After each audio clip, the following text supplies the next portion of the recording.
Hello and welcome to Wednesday Warfare, where I review NXT and AEW Dynamite back to back and try and figure out which show won for the week. Now, ever since I began this segment back in October of last year, lots of passionate debate has sprung up from both sides of the aisle. The NXT fans, the AEW fans, lots of bitter division across both sides here in this discussion. But I just want to say one thing. I think I want this to be my catchphrase now at the top of every episode of Wednesday Warfare from here on out. You can like what you like, don't be a dick. Let's begin. The Broserweights open up NXT. They're driving up in their souped-up golf cart called the Broserweight Mobile, and it's got the trophy, the Dusty Classic trophy in the back with the pyro shooting out. The look on Pete Dunne's face is absolutely priceless. Marwin All saying, Riddle knows a thing or two about Super Bowls. Get it? Weed? Anyway, Riddle and Dunne, they celebrate the fact they won the Dusty Classic and that they're going to go on to take over Portland to win the NXT Tag Team Championships. Out come Fish and O'Reilly of the Undisputed Era,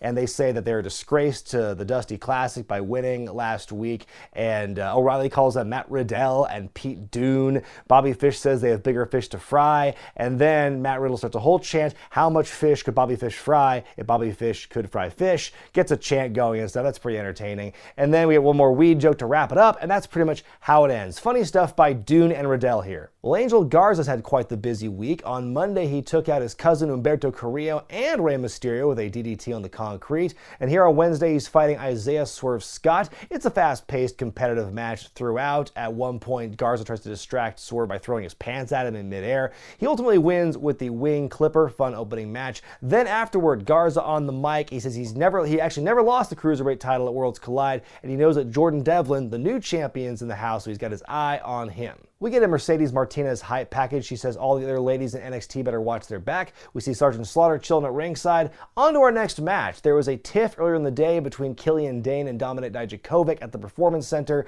over who's next in line to fight Keith Lee. So this match is the result of that. It's a solid big boy battle. At one point, Dominic goes for a top rope moonsault and gets absolutely none of it. Dominic does beat Dane, though, with a feast your eyes with the assist after Dane was already sitting on the top turnbuckle. Then afterward, after the match, Dominic's on stage. Keith Lee approaches him and they announce, and they show in the lower third, we're going to have those two wrestle for the North American Championship at TakeOver Portland. They have a stare down. There's very good sportsmanship between them and everything because they're buds now. So yeah, should be another classic with those two wrestling at TakeOver. We then go to the Johnny Gargano Finn Balor split screen interview. I'm convinced that they just shoot this in the same exact room and they shoot in different ends of the room so they can have that kind of quick back and forth talk like we had here in this thing. Balor says he's been waiting for years to get his hands on Gargano, and Johnny says he wants the NXT Finn to show up at TakeOver Portland, not the Finn Balor that got beat by Bobby Lashley 17 weeks in a row on Raw. And then Finn says he's not interested in having the match of the year. He's having the match of Johnny Gargano's life. The last match of Gargano's life, that is. And then Johnny says he'll take the NXT flag and drive it into the heart of Finn. And then Finn just very blatantly looks down at his chest. Yes, Finn, that's where the heart is. And then when Gargano leaves, Finn says, I have no heart. Ooh, he's so evil. But in all seriousness, this segment was pretty good. I think they both got their personalities to shine through. Even though it was not a very long segment, I think they both, yeah, they have their characters and their personalities on full display here. We get Mercedes Martinez in action against Kacy Catanzaro, who we learned a few weeks ago in the Women's Battle Royal is now unretired. This match, though, is a squash. Kacy has a couple moments of brilliance, but Mercedes takes her out in fairly short order. They've been doing a really good job building Mercedes up the last few weeks since they signed her. Her performance in the Battle Royal a few weeks ago, in the Women's Royal Rumble match, and then here at the hype package and this really dominant performance with Kacy, making her look very good here in pretty short order. Then we go backstage, we see Rhea Ripley, the champion, and she's asked about Charlotte Flair possibly coming to Full Sail later in the night, and then Rhea says, I'm not really worried about Charlotte, I'm just focusing on Bianca Belair, but it'll be nice if Charlotte does show up. And speaking of the ladies, they announced that they're going to have a rematch with Dakota Kai and Tegan Nox at TakeOver Portland in a street fight. That should be good. So during the first hour of this show, we've seen the Undisputed Era kind of stalking the backstage area looking for Tommaso Ciampa. The first scene we see them, they harass some of these extras, including one guy who's getting his hair cut just in the middle of backstage for reasons. And then elsewhere, they beat up Kushida and Bronson Reed. And finally, they're walking through the halls at this point, and Ciampa jumps them from behind, starts beating up the members of the Era, chases Adam Cole into the arena, and the rest of the guys from the black and yellow group chase after him. So they start beating him down. Out come the Broserweights to try and even the odds. So this big old fight. They use the word fracas to describe this fight about 200 times over the course of this night on commentary. William Regal shows up and announces that there will be a match between all these guys later in the night. It'll be a 6-man tag, we later find out. But this is a nice little thread in the first hour of the show to really just kind of show how much the bullies, the Undisputed Era are, and Ciampa, showing up to fight them. It's just a good way to set up the main event. The new Cruiserweight champion from NXT UK, Jordan Devlin, in action in a non-title match against the perennial favorite Tyler Breeze, who Devlin jumps during the entrance. This is a good back and forth matchup here, and it's not overly flippy, not a big leg slapper. It's just two guys with solid workmanship, some grappling and things of that nature here. It ends when Devlin hits a big ass headbutt followed by a side suplex to win. I think it's my favorite match by NXT of the night. I think it was a totally good story, had a good pace, good amount of time, good stuff. We get an advertised face-to-face between Bianca Belair and Rhea Ripley. Bianca shows up first and says she's insulted that Rhea seems to have overlooked her in favor of a match at WrestleMania with Charlotte Flair. And so then Charlotte herself shows up, her first time at Full Sail in several years, gets a big welcome home chant. Charlotte says Bianca's made it all about her. Out comes Rhea Ripley. And so then Bianca tries to get between her and Charlotte just literally just brushes her to the side. And then just amazing pantomime by Bianca here. She's trying to sell the indignity and the disrespect by Charlotte as Charlotte and Rhea are talking in the foreground here. And so then finally Bianca stands up for herself again. Charlotte shuts her down, but Rhea now standing up for Bianca, and then reminding Charlotte that we, and by we I mean they, Bianca and Rhea, are NXT. The two of them beat Charlotte up, and they have another stare down, and they go their separate ways. This was a great segment here between these two. It helped build to the match at Portland. We don't get an answer from Charlotte as to whether or not she'll face Rhea Ripley, but man, now that Bianca gets involved here, like triple threat at WrestleMania with these three women, I can get behind that. Main event time as the Undisputed Era, Colefish and O'Reilly, take on the Broserweights and Tommaso Ciampa in a 6-man tag. The big story of this match is the brawl just keeps going from earlier as a fight during the entrances as well before the match begins. Strong on the outside is interfering a lot in this matchup, finally getting too involved when he hits Ciampa with a knee in the ring. The match gets thrown out as a DQ, and so then the Undisputed Era beat down the Babyfaces. They spray a yellow X on Ciampa's back, payback to what happened last week when Ciampa powerbombed Adam Cole through a yellow X table. Then the lights cut out and we see those 3 glowing rings on the screen from last week. And a lot of fans on the comment section last week correctly predicted what this meant. The Velveteen Dream is back because those 3 rings form the shape of his sunglasses. He shows up on the top rope and dives onto the Era. He beats up Roderick Strong a little bit more because they have the heat going back from when Strong took Velveteen Dream out several months ago. And then Dream takes off his pants to reveal his tights underneath, which have an airbrushed picture of himself, Roderick Strong's wife, Marina Shafir, and their child. So that's some big Rick Rude energy there. Very similar to when Rude had Jake Roberts' wife's face airbrushed on his crotch, which the announcers made no mention of. And I know they were running really, they're wrapping up really soon. They had to go off the air, but like no mention at all of the significance of that artwork on his pants. And on the back it said, "Call me Marina." Like, we had none of that mention there. It's a big heel move, but I think the Dream is so Dream over, and that he can really do no wrong in that kind of respect. So he's going to be cheered over Roderick Strong. But yeah, that was a really exciting way to end the show.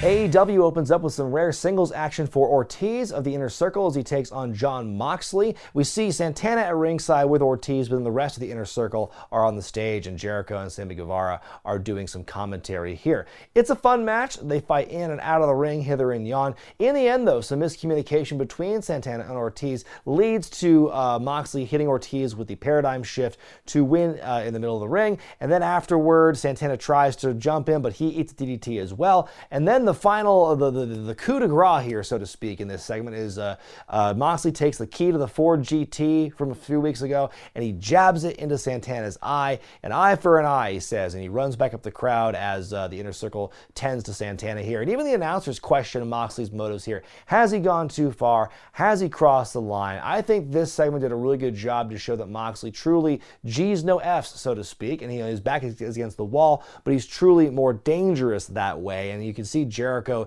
is starting to feel affected by that, how much of a threat he is to Jericho's championship reign. So, strong opener. SCU versus the Best Friends up next. A lot of bumps on the floor in this matchup here, because at one point, Trent takes a German on the floor, and then a swinging Nightbreaker onto Scorpio Sky, and everyone's down, and all of a sudden, Orange Cassidy just shows up and lays down and takes a nap in between everyone before the commercial break. It's some great action here. We see the Best Friends hug, but it proves to be their undoing because it cost them too much time. SCU hitting the Oshi tonic on Trent to win the matchup here. Then afterward, the Dark Order show up, they storm the ring, they beat everyone up in the ring, and then Orange Cassidy confronts them, and Evil Uno offers him a mask. JR says, I can't imagine Orange wearing a hood, and knowing his past in Chikara, though, that's a pretty rich statement. Out comes Christopher Daniels. He confronts the Dark Order, but then they all just kind of back off and don't touch him. And that, to me, raises a lot more, it adds more fuel to the theory that perhaps Christopher Daniels is the Exalted One after all. I mean, we'll see what happens when they eventually pull the trigger on this,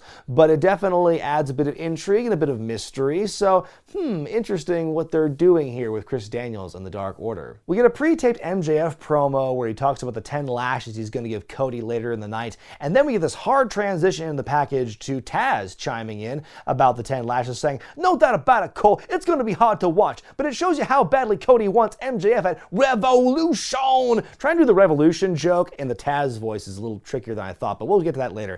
Anyway, our next matchup, Britt Baker versus Yuka Sakazaki, who we have not seen in AEW since Fyter Fest in the middle of last year. So she's a welcome, she's kind of a sight for sore eyes, haven't seen her in a while, and this is a good match. I think Yuka shows off a lot of her moments of brilliance here. The Magic Girl splash to the outside onto Britt's probably one of the high points of the thing here. Yuka is somehow able to roll up Britt and beat her, which is a huge upset, honestly, but Britt's not done here. She snaps, beats up Yuka with the ring bell, and then she actually she jams her jaw or her mouth over the bottom rope and stomps on her, and then Yuka loses a tooth, whether it's probably a working tooth, but she spits the tooth out, there's blood coming out of her mouth and everything, and it's a pretty awesome visual here. Britt brings her back in the ring, puts the lock jaw on her for a little bit to seal the deal, and that's pretty much that. Like I said last week, I'm loving what they're doing with Britt Baker's heel turn. Like, it's gotten gradually better every single week,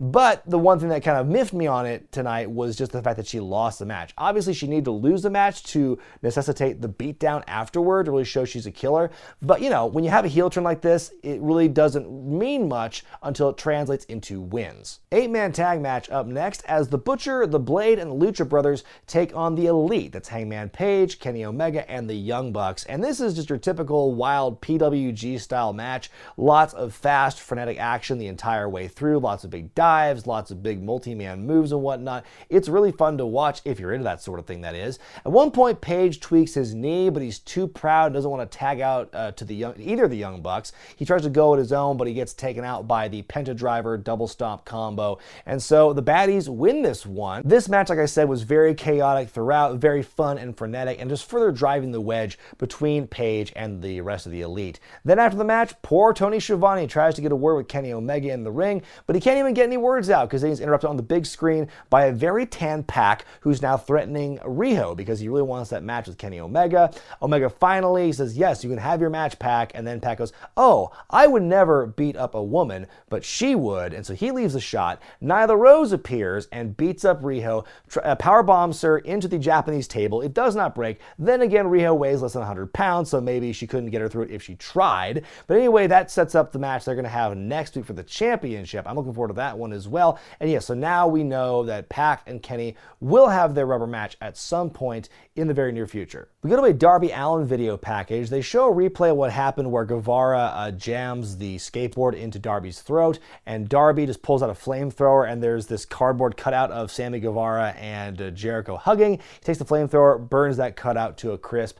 On to our next match we go as Kip Sabian takes on Joey Janela. The weeks or perhaps months-long feud that's been brewing between them reaching a high point here with this matchup. Good stuff throughout. Penelope, of course, getting involved a lot here, slamming Janela's head into the stairs at one point before the commercial break. In the end, Janela actually accidentally collides with Fort on the apron as Sabian gets out of the way, allowing Kip to roll Janela up with the tights to win this one here. It's a good match, but I would consider this to be far from over. We get a backstage promo with the Inner Circle, Chris Jericho acting very hypocritical, saying, what kind of sadistic person would jab somebody in the eye with a spike? What kind of asshole would do that? And then Santana with the microphone saying he warns Moxley he's awakened a monster, and that next week they'll be in singles action. Eye for an eye is how they're building this matchup. Does that mean that someone's going to be stricken totally blind by the end of that match next week? We then see more things blowing up between the Young Bucks and Hangman Page, and Matt goes, I think I know what the problem is, takes Page's beer away from him. They walk off, and then just some brilliant work here because Paige just stands there looking kind of sad, picks up a giant pitcher of beer that was not in the shot before and drinks out of it. That was just gold. It's like, this is such a compelling angle to me because they're combining the comedy of like Paige just getting these drinks from out of nowhere with like the seriousness of this kind of inner turmoil he's facing as the Elite is crumbling from within. Like it's walking the fine line between like this serious stuff and also the comedy of like, where's Paige getting the beer from and all this stuff. Like, I think it works. We get one more pre-Lash promo. This one comes from Dustin Rhodes, who tells MJF that, Cody is a lot stronger than Max thinks he is. We then go to our final segment of the night. It's 10 Lashes time. They've been building this for weeks. It's one of the stipulations that MJF laid out for Cody in order for them to wrestle at Revolution. So it starts out, MJF using Cody's belt. A couple of lashes in, we see some of the heels on stage looking on and everything. Then Arn Anderson comes out to try and encourage Cody. Dustin Rhodes shows up. He wants to take the lashes, but then MJF says no, Cody's got to do it. The Young Bucks show up. More faces are showing up to try and support Cody and try and cheer him on and everything. Tell him not to quit. We get up to 8 lashes. At that point, Wardlow takes the belt for himself and hits Cody real hard in the back with that sucker. And then finally, with the last lash remaining, Brandy shows up. She's not the Dark Brandy from the Nightmare Collective. That whole thing's been relegated to AEW Dark at this point. No one seems to know what's going on with that anymore, at least those who watch just Dynamite like myself. And so then Brandy's there, encouraging Cody, cheering him on, kissing him, everything. Finally, MJF gets the one last shot on the chest, and you can tell from the body language, MJF's just mad. He couldn't get Cody to quit and, to relent, so he didn't have to have that match at the pay-per-view and everything. Finally, he kicks Cody in the dick for good measure, and he and Wardlow book it up the crowd as wrestlers chase him. And there was some misleading information. People thought that a fan was attacking MJF after this. It was just Kaz. You could see he was still in his ring gear here. So he just fights Kaz for a little bit after they chased him up the ramp, and that's how we fade to black. What a wild segment this was, because it was hard to watch at times. And also, the visual and the optics of someone getting whipped with a belt in February in Alabama, kind of some weird connotations to that one there. I'm not going to touch that though. But I mean, just the storytelling and the body language between Cody and MJF alone. Not a single punch was thrown, not a single bump was taken, yet those guys told a better story with what they did than many matches you will see on average on any given night. And so I think that was just, it's just so crazy to see how much Cody has given of himself physically since AEW began. He's been scarred multiple times, he's bled buckets, he's getting whipped on live television with a leather belt. Like, wrestlers don't need to do this. This is not a prerequisite to get noticed or get over, but Cody is really sacrificing himself for the greater good of AEW. I mean, he's putting himself on the line like that. I mean, and it really cements MJF as the top asshole in the company, makes Cody look really strong, and I mean, it just makes you feel for Cody here. It did exactly what it was intended to do, that segment. So the 10 Lashes thing was probably the strongest bit of TV across both shows on Wednesday.